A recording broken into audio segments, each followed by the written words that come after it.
Nice little game of hip-hop. I love it. Harold Saxon, let me show you how it's really done. Here come the drums. Here come the drums, here come the drums. Baby, baby, baby. You are my voodoo child, my voodoo child. Don't say maybe, maybe. It's supernatural, I'm coming. Oh, you didn't. I did. Mr. Loverman? Oh no. You gotta do it like this, bro. Cue the music. Mr. Loverman. Shabba. Mr. Loverman. Shabba. Mr. Loverman. Shabba. Mr. Loverman. I don't know what girl. You know what's funny? Dancing is the greatest thing there is. And I can do it best. Ooh, child, things are gonna get easier. Ooh, child, things will get brighter. Now take on this.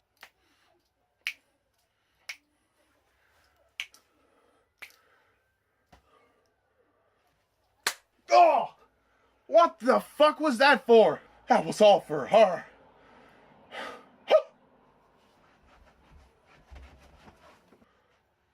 Listen, I don't want to hurt you, so let me dance for you. Mr. Sandman, bring me a dream. Bum bum bum bum. Make him the cutest that I've ever seen. Bum bum bum bum. Give him two lips like roses and clover. Bum bum bum. Then tell him that it's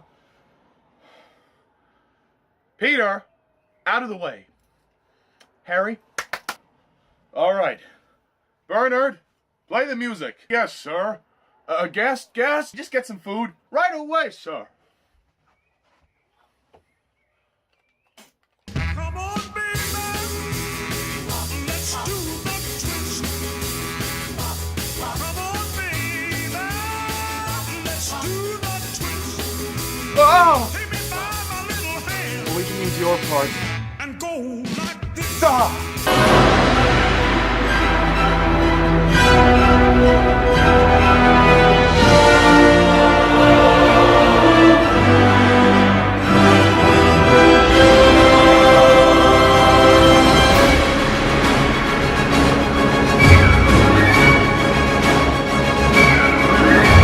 Hello, Spider-Man fans, and welcome to my review of Spider-Man 3, directed by Sam Raimi, released 10 years ago in 2007. So, the basic plot of Spider-Man 3 is that it takes place some time after the events of the second film.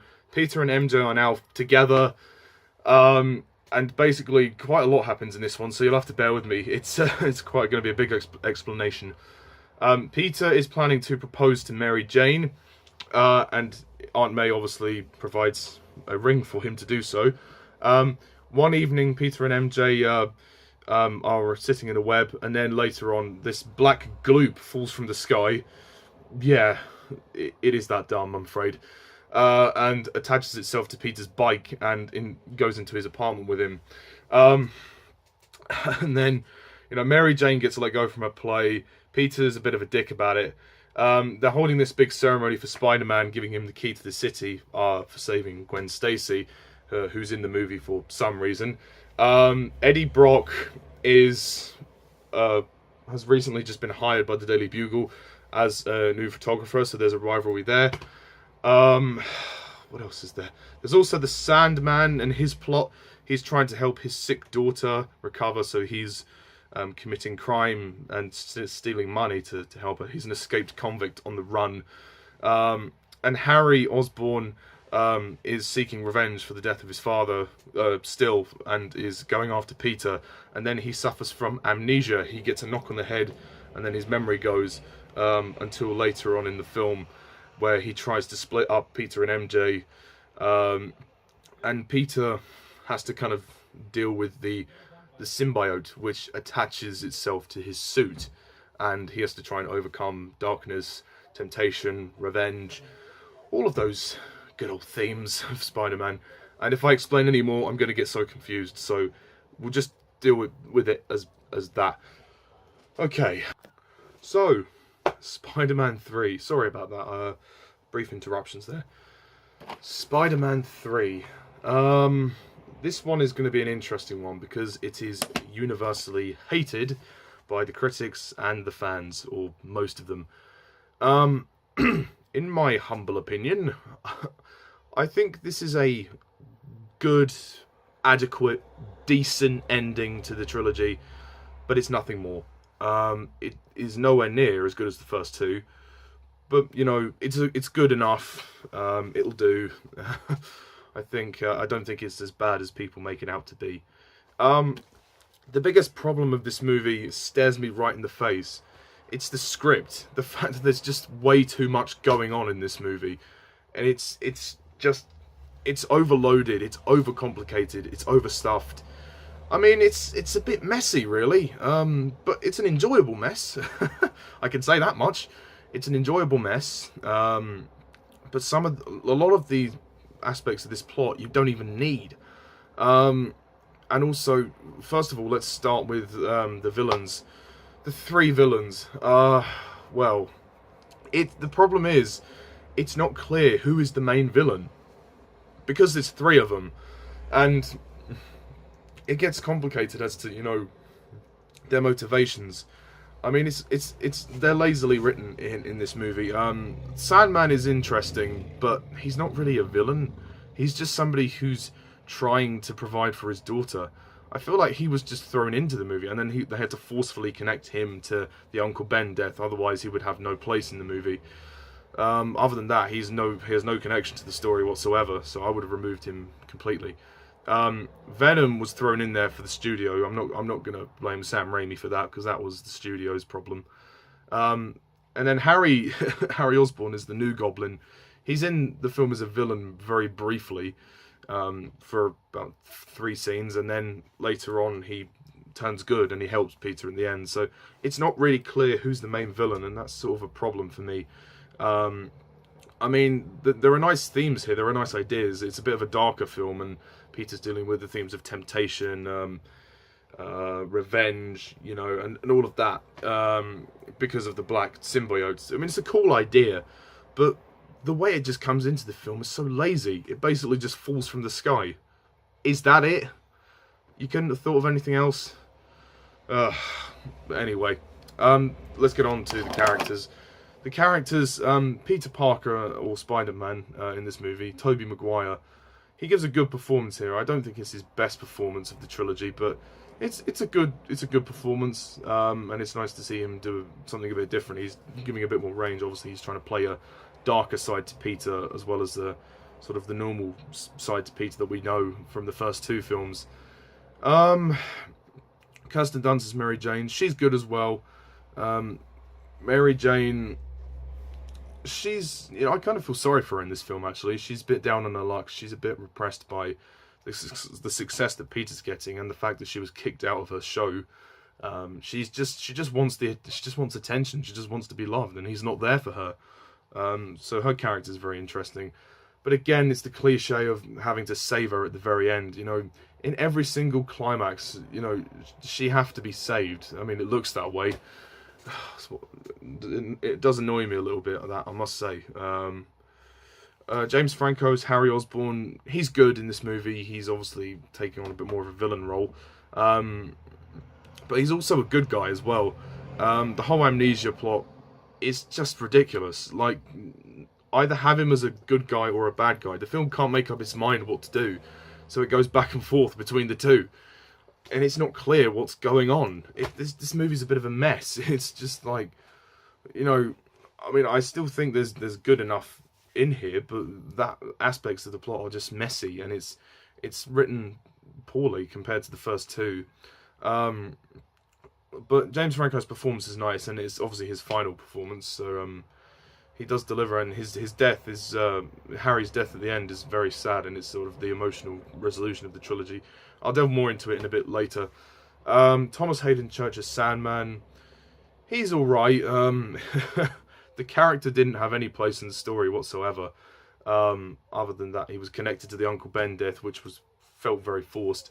I don't mind the plot revolving around his daughter, but it didn't really have anything to do with anything else in the plot.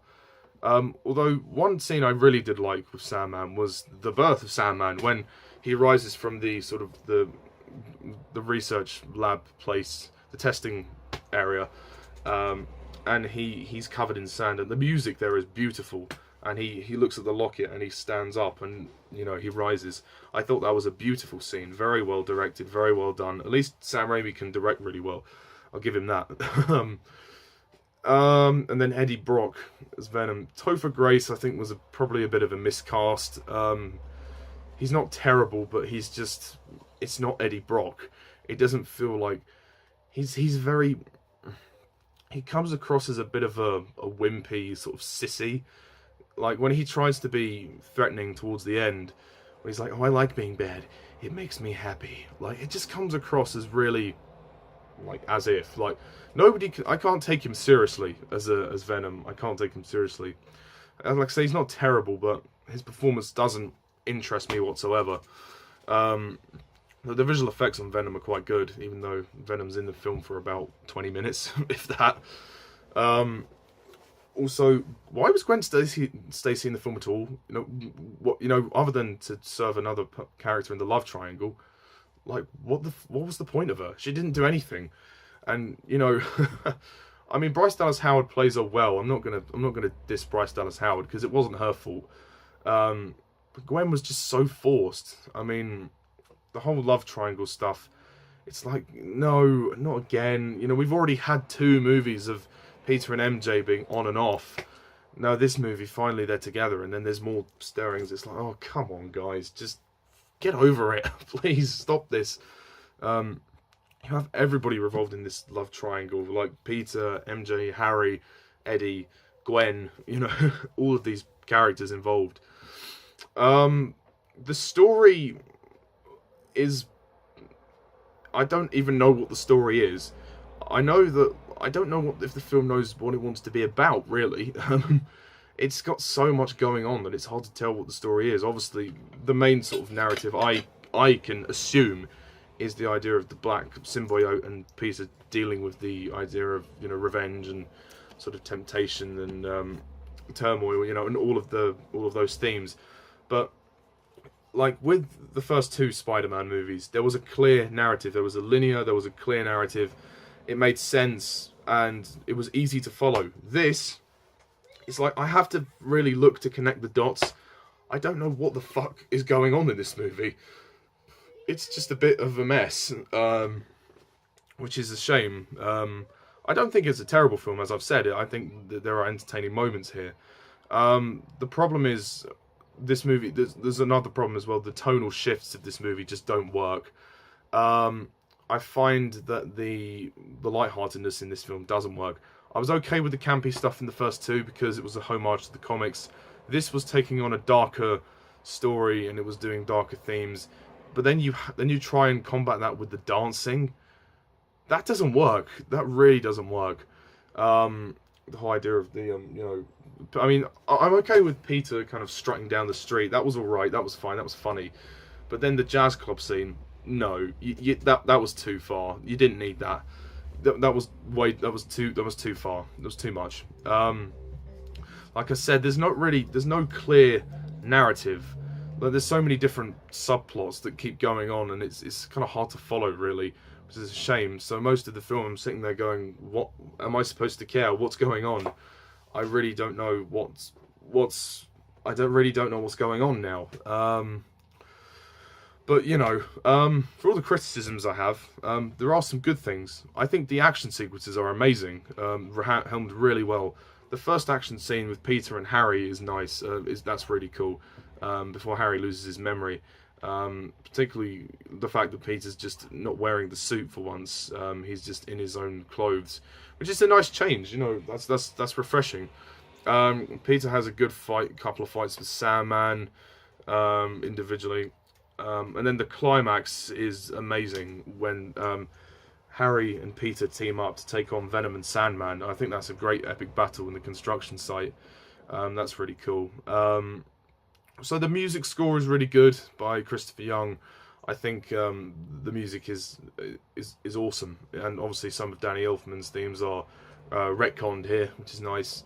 I do like Aunt May in this movie. She has a lot of good scenes. She's the voice of reason for Peter, and she's saying to him, you know, it's not good to have revenge in our hearts. It will take us over. It's like a poison. And I love that scene when he tells her that, well, he thinks that Flint Marko is dead, and she says, Uncle Ben would want us to live with 1 second of revenge in our hearts. I mean, he meant the world to us, and we obviously want justice to be done, but you know, we can't do that. We can't seek revenge. And I think that's an interesting message. To say that revenge is something that can eat us up, and this film does a good job at sort of conveying that life lesson that, you know, no matter how bad things get, revenge is never the answer. And I like that. That's very good. All the love triangle relationship drama, I don't care about it really, because we've had 2 films of it already with Peter and MJ, particularly with Spider-Man 2 as well. With this, it just feels so forced, you know, bringing the new characters in like Eddie and Gwen, and also bringing Harry into it late in the day as well when he forces MJ to break up with Peter.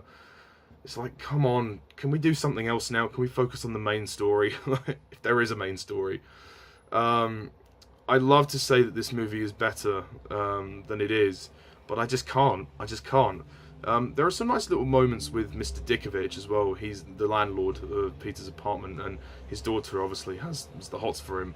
I mean, he's nice in this movie. He's not as aggressive as he was in Spider-Man 2.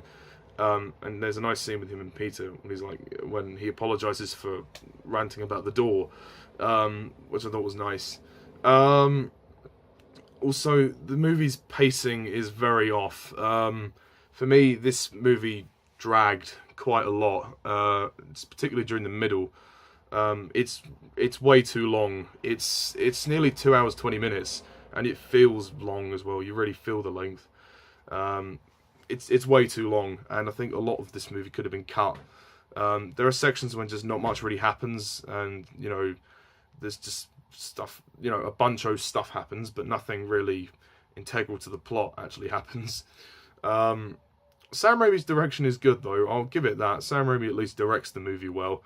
He knows where he's heading to it, I'll say that much. And J.K. Simmons provides another funny performance as J. Jonah Jameson, sorry. And, you know, but there's just too much going on. And, you know, the characters, it has way too many characters than it knows what to deal with. Even Dr. Connors is in this movie. He does nothing. He's just there. You know, he's in the film like twice. He's got 2 scenes in it. It's not unwatchable. I mean, it's watchable like most any Spider-Man films, but it's clearly the weakest of the Sam Raimi trilogy. Like, I like the whole kind of key to the city part of the plot. I thought that was cool. And the comedy is okay when it's there, but the dancing, as funny as it is, it's too far, it's too light, it's too cheesy. Either go dark or either go comedy. You can't blend the 2 together, it just doesn't work. I do think the ending of the film is very beautiful when Harry sadly dies, and that's a very emotionally powerful moment. Then we have his funeral. Yes, the cliche of most of the Spider-Man movies do end on a funeral, somebody dying, which is a shame, but in this case I think it works. It's a very sad ending, and obviously the scene that follows that, which is the very last scene, when Peter and MJ are in the club, I think that's lovely. When she's singing "I'm Through with Love," and then she just stops and sees Peter. There's no dialogue. They look at each other. The music just starts playing, and then they take hands, and then they start sort of swaying, and they're both sort of tearing up for Harry. And then the movie just fades out. It just ends, which I think is wonderful. That is a beautiful ending. And then the music continues in the credits. It's like, oh, that was really sad. That was really sad way to end the movie. Yeah, and I think I'm glad that the film didn't end on a final swing when Peter's swinging around in the city to mark the end of the movie, which happened in the first 2 films. I'm glad they didn't do that for this one, because it is the end of a trilogy. One person I forgot to mention in the first 2 reviews was Bruce Campbell. Now, he's worked with Sam Raimi before, and he makes a cameo appearance in all 3 of these films. He appears in the first one as the wrestling guy, the wrestling referee, the wrestling announcer. He plays the usher in the second film that won't let Peter into the production for Mary Jane, and in this one he plays the maitre d' in the restaurant, and that's a very funny scene. The restaurant scene. It's very hard to get behind the drama of this film because the script is just confusing. It's a bit all over the place. It's a bit hard to follow. But there are some nice moments scattered across here, and aspects of the story I do like the whole idea of the black suit. But the individual subplots are just, it's like, whoa, this is too much. And having 3 villains just overcrowded the film so much. Even though the film is long, at 2 hours 20 minutes, you still feel like they're squeezing everything in here. It tries to be overly ambitious, and it really doesn't work. I mean, whatever happened to Spider-Man 2, the great sort of story of adolescence and him sort of finding his responsibility, the fact that he had to sort his life out, give up being Spider-Man and then come back, after realizing that the world didn't need him. There's no great... Peter does go on a story arc, I guess. I mean, I'll say that. Peter's journey is nicely resolved when he realizes he was a dick, and he gets rid of the black suit, and, he realizes that revenge is not the way forward, and he has to move on. And that's the tragedy of Spider-Man, is that everybody he loves seems to suffer. Yeah, and I think the movie has its heart in the right place. I'll give it that. But overall, guys, this one's a little bit messy. Also, Mary Jane and Harry doing the twist. It's a funny scene, but I don't want to see that in a Spider-Man film. Why? Like, they're just making omelets doing the twist. It doesn't have any reason to be in the plot whatsoever. I mean, I know obviously she goes round to, for him to comfort her.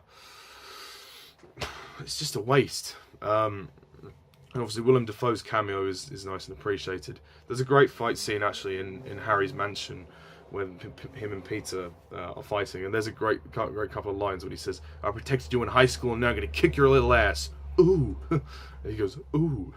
I like that. But overall, I can't really say that I love this movie. I say it's good enough, it's decent, it's enjoyable, it's a lot of fun. There's a good crane sequence as well when Gwen Stacy nearly dies from that and Peter saves her from there. It's very long, it's a bit too long and complicated. Visually, it's amazing though. The visuals are excellent. The CGI and visual effects and the action sequences are all done really well. It's a very well staged movie, but the script really weighs it down. So for that reason, I'm going to have to give Spider-Man 3 a 7 out of 10.